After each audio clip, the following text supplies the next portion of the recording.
Joint वगैरह आने हैं चलो, लोकोमोशन एंड मूवमेंट, जॉइंट्स पढ़ने से पहले भी इन सब चीजों को पढ़ना पड़ेगा हमें, ठीक है। लोकोमोशन एंड मूवमेंट, लोकोमोशन होती क्या है, मूवमेंट क्या होता है, पहले इसको समझेंगे तभी तो जॉइंट्स का काम समझोगे। तो ठीक है, ज्यादा फोकस इस पे मत रखना यदि तुम्हारे एग्जाम में नहीं आना है तो, अदरवाइज ये तो आना चाहिए। ह्यूमन फिजियो को यदि कोई स्कूल कोई चैप्टर डिलीट कर रहा है तो सबसे बड़ी बेवकूफी है वो। समझ आ रही है बात? और कहीं से कर लो बट ह्यूमन फिजियो से तो नहीं करना चाहिए, अदरवाइज पहले ही इतने सारे चैप्टर डिलीटेड हैं। तो पढ़ लो, एग्जाम के लिए प्रिपेयर मत करना, लेकिन अपनी सबकॉन्शियस माइंड के लिए पढ़ लो इसको एक बार, ठीक है, नॉलेज के लिए पढ़ लो। चलो, लोकोमोशन एंड मूवमेंट, दोनों में फर्क क्या है? मैं एक ही जगह पे अपने हाथ पैर हिलाई जा रही हूं, है ना, अपने बॉडी पार्ट्स मूव कर रही हूं, तो वो होती है मूवमेंट। लेकिन मैं एक जगह से दूसरी जगह पे जाऊं तो मेरी क्या है? Locomotion, right. सो लोकोमोशन क्या है? जब एक ऑर्गेनिज्म अपनी वॉलेंट्री मूवमेंट के हिसाब से एक जगह से दूसरी जगह जाता है तो उसे हम बोलते हैं लोकोमोशन। क्या बोलेंगे? लोकोमोशन। उसके अलावा मूवमेंट है लाइक मूविंग योर हैंड, इस तरह की जो पोस्चर चेंज करते हो, that is movement. Walking, running, climbing, flying, swimming, ये सारी क्या है? लोकोमोटरी मूवमेंट्स हैं। क्लियर? ये हमें ऑलरेडी पता है। चलो, उसके अलावा इस पैराग्राफ में इंपॉर्टेंट चीज क्या है? कुछ ऑर्गेनिज्म किसी और तरीके से मूव करते हैं, कुछ ऑर्गेनिज्म किसी और तरीके से मूव करते हैं, क्योंकि सभी ऑर्गेनिजम्स के लोकोमोटरी स्ट्रक्चर हमारी तरह हाइयर नहीं है, मींस ज्यादा कॉम्प्लेक्स नहीं है। हमारे पास लिम्स हैं, फिश के पास फिन्स हैं, ठीक है। इसी तरह से अमीबा के पास सूडोपोडिया है, पैरामीशियम के पास सीलिया है। तो सबके लोकोमोटरी मूवमेंट जिसकी वजह से वो मूव कर रहे हैं वो अलग अलग रहेंगे। समझ आ रही है बात? चलो, ध्यान से समझेंगे इसको। इसमें पैरामीशियम का एग्जांपल दिया हुआ है, तुम्हें क्या बताया? Cilia helps in the movement. Paramecium में कौन हेल्प करेगा मूवमेंट में? सीलिया करेगा। अमीबा में कौन करेगा संजीवनी? सूडोपोडिया करेगा, ठीक है। तो इस तरह से लोकोमोटरी स्ट्रक्चर अलग अलग है। भाई मेरी बात ध्यान से समझो, तुम्हें यहां बैठना ही है ना, है ना, ये तुम्हारी पनिशमेंट है एक तरह से, मान लो। चलो मैं मानती हूँ पनिशमेंट है, वैसे सोचना नहीं चाहिए ऐसे, ये तो बैठना ही पड़ेगा। तो हम क्यों ना पूरे फोकस के साथ बैठ के मैम को सुन ले? टाइम तो खराब कर ही रही है मैम, और ये तो हो ही गया, इतनी 24 घंटे में से 1 घंटा तुम्हारा मैं खराब करूंगी। तो बेटर क्या है कि कुछ सुन ले, शायद एग्जाम में क्वेश्चन देख के आंसर याद आ जाए और हमें 1 आधा नंबर मिल जाए। तो बेनिफिट किसका है? हमारा। तो थोड़ा सा जो भी चल रहा है, मैं एक बच्चे को फोकस नहीं कर रही हूं यहाँ पे, सभी सुन लो, जो भी चल रहा है ना दिमाग में एक बार उसको बाहर निकाल लो। 2-4 मिनट चाहिए तो बता दो मुझे, बट सारा टाइम कुछ को सोचते रहोगे, ऐसे चल रहा है, ऐसे चल रहा है, ऐसे चल रहा है, क्या भाई क्या है ये, ऐसे क्यों चल रहा है? पता है किसको बोल रही हूँ? छोड़ दे, थोड़ी देर छोड़ दे, जो चीजें जहां है वहीं रहेंगी, वहां से नहीं जा रही है, और चली जाएंगी तो चली जाएंगी। तेरे यहाँ 1 घंटे बैठने से और वहां मेंटली होने से वो चीजें नहीं पकड़ी जा सकती।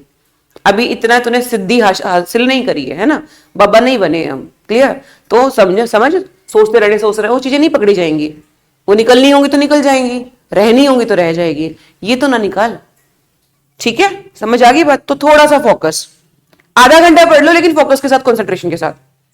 समझ आ रही है बात? इधर देख लो। तो पैरामीशियम कैसे मूव करेगा? सीलिया, हेयर लाइक स्ट्रक्चर प्रेजेंट होते हैं उसकी बॉडी पे, चप्पल की जैसी शेप होती है उसकी। किसकी शेप होती है? चप्पल की जो सोल होती है ना, वैसी शेप होती है, और उस पे प्रेजेंट होते हैं सीलिया। क्या प्रेजेंट होते हैं? सीलिया। अमीबा में देखा हमने कि अमीबा की कोई रेगुलर शेप नहीं है, लेकिन जब भी उसे मूव करना हो, अपना खाना पकड़ना हो, तो क्या बनाता है? सूडोपोडिया बनाता है। क्या बनाता है? ये इसके लोकोमोटरी स्ट्रक्चर है। Hydra can use it's tentacles, ऐसे बड़े बड़े हेयर लाइक ग्रोथ होती है, 2 या 3 हो सकते हैं, 1 हो सकता है, 2 हो सकता है, ऑर्गेनिज्म पे डिपेंड करता है। हाइड्रा में टेंटेकल्स प्रेजेंट है। क्या प्रेजेंट है? टेंटिकल्स। फ्लैजेला होता है ना जैसे, वैसे ही टेंटिकल होता है। तो उससे वो चीजों को पकड़ता भी है, अपने खाने को पकड़ना है, किसी भी चीज को पकड़ना है, उससे से मूव करता है। हम भी तो यही कर रहे हैं, हमें मूव करना तो हमें हमारे लिम्स यूज कर रहे हैं, खाना खाना तो भी ये लिम्स यूज कर रहे हैं। बट थोड़ा सा एडवांसमेंट हमारे अंदर आ गई है, चलने के लिए हम किसको यूज कर रहे हैं? क्या बोलेंगे? पैरों को, हाइंड लिम्स। खाना खाना, काम करना तो किसको यूज करेंगे? 4 लिम्स को। ये मॉडिफिकेशन हमारे अंदर, हमने मॉडिफाई कर लिया, अपने आप को अडेप्ट कर लिया। लेकिन बंदर जो हमारे ही साथी हैं, वो क्या करते हैं? चलते भी उसी से ही हैं। क्लियर? लोकोमोटरी ऑर्गन भी उसी का वही है, और कैप्चरिंग ऑफ फूड भी वही है, चीजों को पकड़ना, डेली रूटीन की काम करना उसी से है। तो ये हमारे लिम्स हैं। क्या है ये? लिम्स है। इसे हम अपने डेली रूटीन के कोर्स यानी कि काम साथ साथ लोकोमोशन करते हैं। क्लियर? नेक्स्ट, उसके अलावा एक इंसान या एक ऑर्गेनिज्म लोकोमोट क्यों करता है? भाई एक जगह से दूसरी जगह जाना, तुम घर से उठ के यहाँ पे आए हो पढ़ने के लिए, ठीक है। इसी तरह से हम एनिमल्स की बात करें, यानी कि लोअर एनिमल्स, हमसे जो लोअर हैं, यानी कि ऑर्गेनिजम्स की बात करें, एनिमल्स की बात करें, वो एक जगह से दूसरी जगह क्यों जाएगा? बंदर को जाना है एक जगह से दूसरी जगह, फूड के लिए, मेटिंग करनी है उसके लिए, किसी से बचना है उसके लिए भागेगा। तो लोकोमोशन किस किस चीजों के लिए की जाती है वो देख लेते हैं हम। Locomotion is generally for search of food, shelter मतलब रहने की जगह, छत, mate partner, suitable breeding ground, उसे ब्रीड कहां करना है, मेट कहां करना है वो जगह, फेवरेबल क्लाइमेटिक कंडीशन, कई बार क्या होता है कि एक जगह पे जहां पे वो रह रहा है वो कंडीशन, वो एनवायरमेंट उसके अकॉर्डिंग नहीं है तो वो उठ के जाएगा वहां से, ठीक है। तो वो क्या कहते हैं? माइग्रेशन। क्या बोलते हैं उसको? माइग्रेशन। तो ये हो गया कि क्यों लोकोमोशन कर रहे हैं, क्या लोकोमोशन है। क्लियर? कोई कंफ्यूजन? डन। उसके बाद इसमें से क्वेश्चन नहीं आएंगे, कोई तुमसे ये नहीं पूछेगा लोकोमोशन और मूवमेंट में डिफरेंस बता दो, ठीक है। ये तुम्हारी बुद्धि के लिए था सिर्फ, सब एक वार्म अप था चैप्टर का। टाइप्स ऑफ मूवमेंट, मूवमेंट की जो टाइप्स हैं वो 3 तरह के हैं। कौन कौन से? Amoeboid, ciliary, muscular. Amoeboid movement किसमें देखी गई भाई? अमीबा में। उसके अलावा हमारी बॉडी के अंदर भी कुछ सेल्स ऐसे हैं जो अमीबॉइड मूवमेंट करते हैं। मैक्रोफाजेस अमीबॉइड मूवमेंट करते हैं, वैसे उनकी कोई रेगुलर शेप नहीं है, किसी भी शेप में चेंज होके सूडोपोडिया की तरह स्ट्रक्चर बना के ऐसे ही मूव करते हैं वो सेल्स में। हमारी बॉडी के कुछ सेल अमीबॉइड मूवमेंट करते हैं, ये बात याद रखेंगे। सीलियरी मूवमेंट पैरामीशियम एक एग्जांपल था, इसके अलावा हमारी बॉडी के अंदर भी ट्रैकिया में या फलोपियन ट्यूब के अंदर सीलिया प्रेजेंट होते हैं। फलोपियन ट्यूब में ओवम को जाना है, वो मूवमेंट कौन कराएगा? सीलिया कराएगा। जब इस तरह से मान लो, ध्यान से समझो, फलोपियन ट्यूब के अंदर अंदर सीलिया प्रेजेंट है, तो इन सीलिया की वजह से कौन मूव कर रहा है? ओवम। सीलिया किसके ऊपर है? फलोपियन ट्यूब के ऊपर। फलोपियन ट्यूब नहीं मूव कर रहे। जरूरी नहीं है कि ऑर्गेनिज्म के ऊपर सीलिया है तो वो मूवमेंट में हेल्प कराएंगे, लेकिन यहां पे कोई और सेल मूव कर रहा है, ये बात याद रखेंगे। तो सीलिया खुद की मूवमेंट, खुद के ऑर्गेनिज्म की मूवमेंट ना करा के कुछ और चीजों को मूव कराने में भी हेल्प करती है। लेकिन फ्लैजेला हमारी बॉडी के पार्ट्स में नहीं है, वो ऑर्गेनिज्म, जिस भी ऑर्गेनिज्म पे प्रेजेंट होगा उसकी मूवमेंट कराएगा। डिफरेंस समझ आ रहा है? सीलिया दूसरे पार्टिकल्स की मूवमेंट करा सकता है, फ्लैजेला उस ऑर्गेनिज्म की मूवमेंट कराता है, टेंटिकल उस ऑर्गेनिज्म की मूवमेंट कराता है। क्लियर? डन। चलो आगे बढ़ो। अब 3 तरह की मूवमेंट। मस्कुलर मूवमेंट तो पता ही है, हमारी बॉडी में मस्कुलर मूवमेंट है स्केलेटल सिस्टम से, शर्मा जी जो है हमारे पास, उससे यदि पूरा फ्रेमवर्क मैंने तैयार करना हो तो स्केलेटल सिस्टम वहां पे मसल्स ज्वाइंटेड होती हैं। क्या ज्वाइंटेड होती है? मसल्स भी बहुत सारी तरह की पढ़ेंगे हम। स्केलेटल मसल, वहां पे कौन सी ज्वाइंटेड है? स्केलेटल। अब मैं अपने हाथ को मूव करा पा रही हूं हड्डियों की वजह से नहीं, हड्डियां तो फ्रेमवर्क है मेरा, मसल मूव कर रही है ना, मसल कॉन्ट्रैक्ट करेंगी तो मैंने अपने हाथ को मूव किया, या कोई भी बॉडी पार्ट में मूव कर सकती हूं, ठीक है। Skeletal system just framework provide करा रहा है, जो मैं उठ पा रही हूं, बैठ पा रही हूं, क्योंकि मेरे अंदर हड्डियां हैं, ठीक है। अदरवाइज मैं बिखरी होती फर्श के अंदर, समझ रहे हो? जैसे पानी है, बिखेर दिया, वो उसमें फ्रेमवर्क नहीं है अंदर।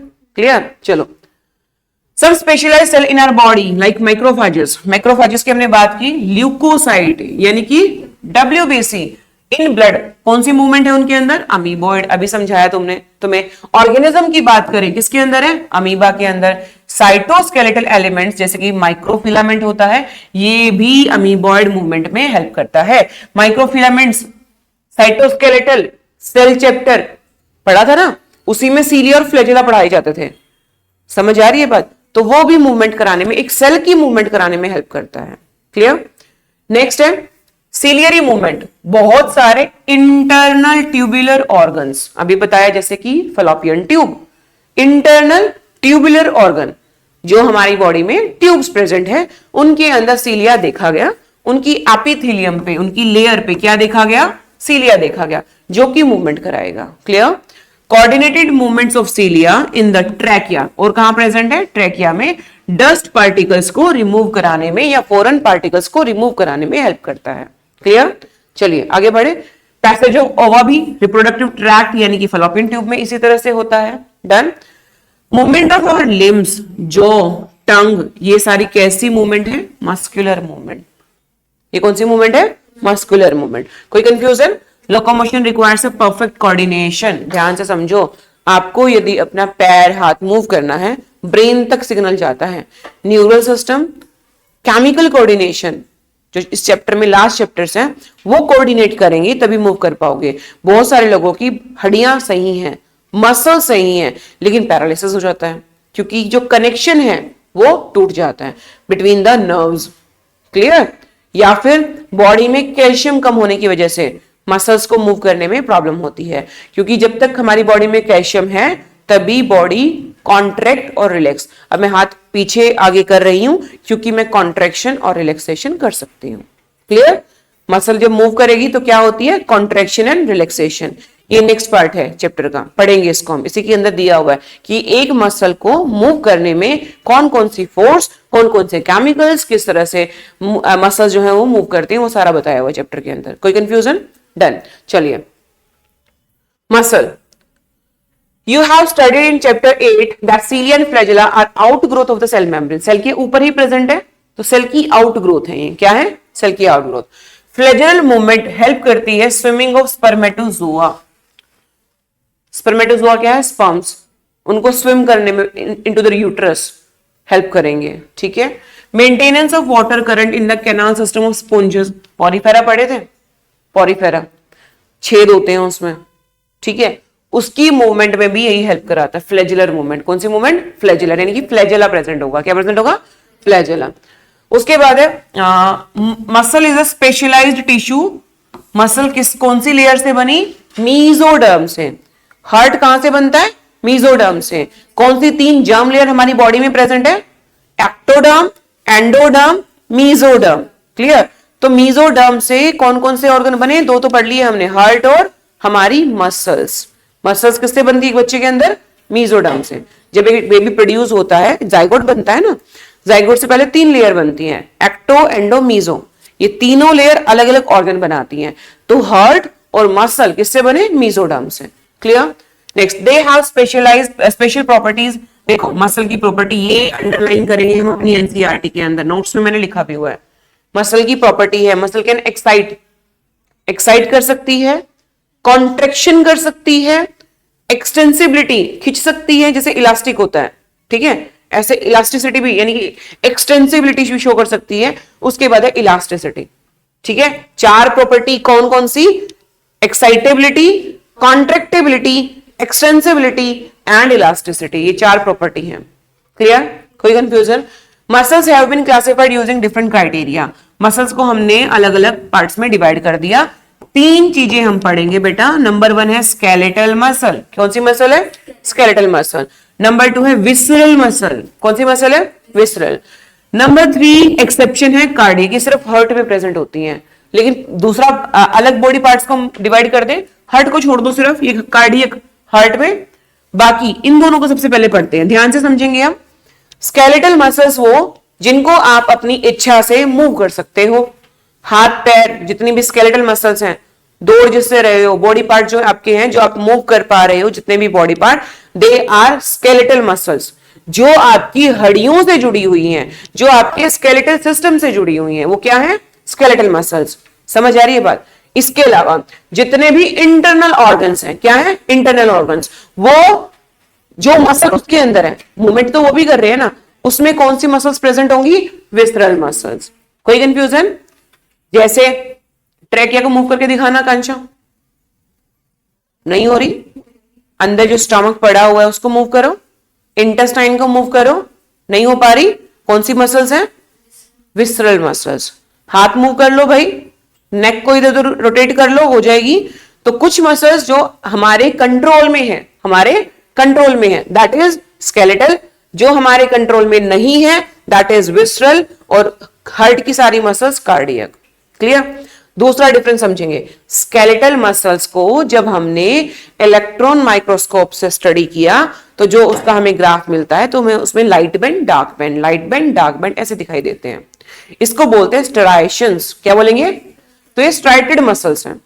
जब हम एक विसरल मसल को, मान लो मैं फेलोपियन ट्यूब पे या कहीं पे भी मसल है, उसका एक पैच लूं, उसको इन्वेस्टिगेट करूं, पूरी क्लियर दिखेगी, लाइट डार्क बैंड आपको नहीं दिखाई देंगे। That muscle is visceral. इसको स्मूथ मसल बोला जाता है या नॉन स्ट्राइटेड बोला जाता है। क्या बोलेंगे संजीवनी? स्मूथ मसल या फिर नॉन स्ट्राइटेड मसल। समझ आ रही बात? Cardiac muscle. क्या अपने हार्ट को आप अपनी इच्छा से मूव कर सकते हैं? नहीं, इट इज इनवॉलेंट्री। क्या है ये? इनवॉलेंट्री। लेकिन देखो, इनवॉलेंट्री कौन सी थी? विसरल थी कि स्केलेटल थी? विसरल थी। विसरल में स्ट्राइशंस थी या नहीं थी? नहीं थी, स्मूथ मसल्स थी ये। इसमें स्टायराइशन यानी कि स्ट्रिप प्रेजेंट नहीं थी। लेकिन देखो, समझो ध्यान से, कार्डियक मसल को अलग क्यों रखा गया? उसमें एक प्रॉपर्टी तो है स्केलेटल की और एक प्रॉपर्टी है विसरल की। विसरल के जैसे ये हमारी इच्छा में नहीं है, हमारी विल से इसको हम मूव नहीं कर सकते। लेकिन स्केलेटल मसल की तरह इसमें लाइट स्ट्राइशन देखे गए। स्ट्राइशन थे, डार्क थे, स्ट्रिप अलग अलग दिखाई दे रही है, लेकिन इतना डार्क तो नहीं है। फेंट स्ट्राइशन, क्या बोलेंगे? हल्के बैंड, बैंड्स बोल देते हैं उनको, light band, dark band, light band, हल्के बैंड कार्डियक में भी देखे गए। क्योंकि इसमें बैंड देखे गए तो विसरल में नहीं रख सकते। यदि इसमें भी स्मूथ मसल्स होते तो किसमें रख देते थे उसको? विसरल में। समझ आ रही है बात? तो एनसीईआरटी पढ़ोगे तो यही दिया हुआ है इसके अंदर, पढ़ लोगे। नेक्स्ट बढ़े आगे, कहां कहां प्रेजेंट है वो सारा दिया हुआ है। जितने भी अंदर के ऑर्गन्स होंगे उसमें क्या प्रेजेंट होंगे? Visceral, except heart. हार्ट में कार्डियक मसल्स। ठीक है जी, कोई कंफ्यूजन?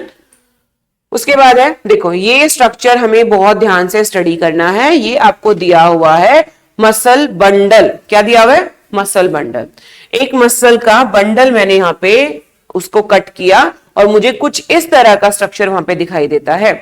मसल बंडल के अंदर देखो, ये पूरी एक मसल है। क्या है ये? मसल। मसल के अंदर होते हैं मसल बंडल। क्या प्रेजेंट है? Muscle bundle. मसल बंडल को बोलोगे फेसिकल। सारा ध्यान इधर दो, फेसिकल। क्या बोलोगे? फेसिकल। अब इस फेसिकल को मैं देखूं ध्यान से, ये देखो, ठीक है। एक फेसिकल के अंदर ये छोटे छोटे दिखाई दे रहे हैं ना, इसको बोलते हैं मसल सेल। क्या बोलेंगे? या फिर मसल फाइबर। दोबारा से समझे, ये पूरी एक मसल, मसल के अंदर मसल बंडल यानी कि फेसिकल, मसल बंडल के अंदर मसल सेल यानी कि मसल फाइबर। ठीक है।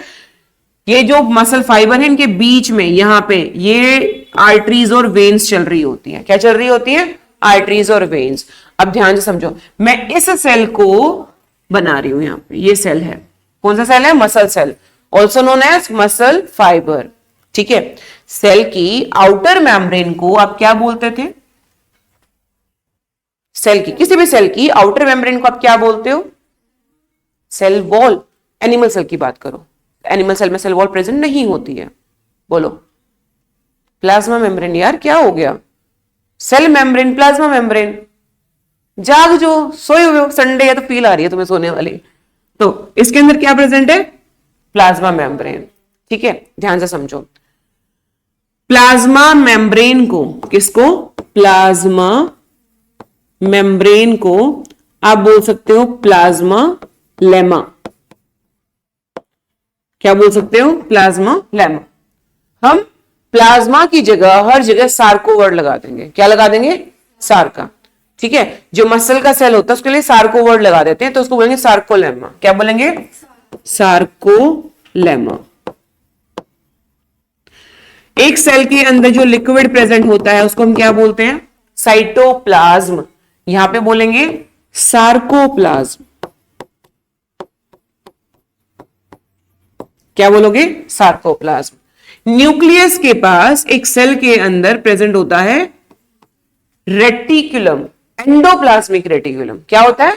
ER, smooth endoplasmic reticulum, rough endoplasmic reticulum. यहां बोलेंगे सार्कोप्लाज्मिक रेटिकुलम। क्या बोलेंगे? Sarcoplasmic reticulum.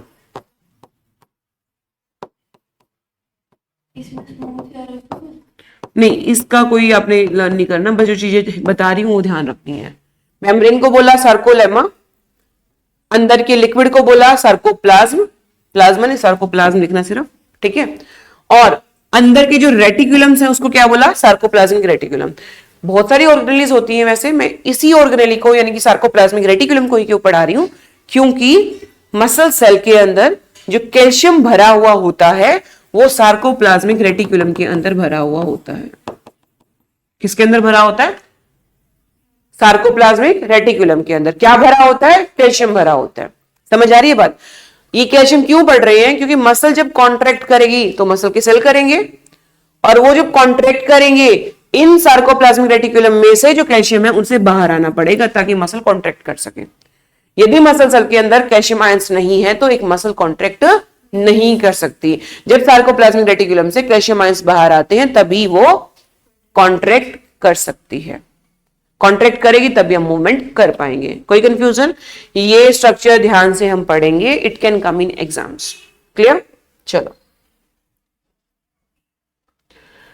अब देखो, जो आपके सेल हैं, ये आपको बताया ना इस तरह का स्ट्रक्चर, अब ध्यान से समझेंगे। ये एक मसल बंडल, मतलब मसल पूरा, इसमें मसल बंडल पैरेलल चल रहे हैं, ऐसे चल रहे हैं पैरेलल, ठीक है। इनके अंदर जो सेल है वो भी पैरेलल चल रहे हैं, ऐसे लंबे लंबे सेल्स प्रेजेंट है। ये इसको हमने इस तरह से कट करके फिर देखा है, यहां पे समझ आ रही बात? They are parallelly arranged. जो मसल सेल्स हैं इनके अंदर फाइबर्स यानी कि धागे होते हैं जिनको मायोफाइब्रिल्स बोलते हैं। क्या बोलते हैं?